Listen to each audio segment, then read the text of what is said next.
আসসালামু আলাইকুম। আশা করি সবাই ভালো আছেন, আমিও ভালো আছি। তবে আজকে বেশি কথা না বলে আমরা ফটাফট রান্নাটা শুরু করে ফেলি।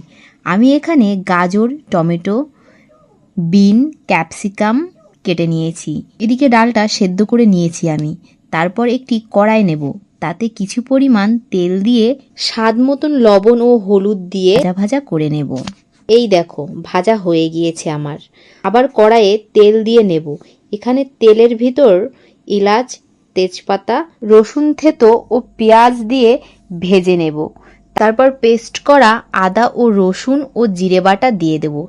এদিকে ডালে আমি পানি অ্যাড করে নিয়েছি। ভেজে রাখা সবজি আমি ডালের ভিতর দিয়ে দেব ও নাড়াচাড়া করে নেব।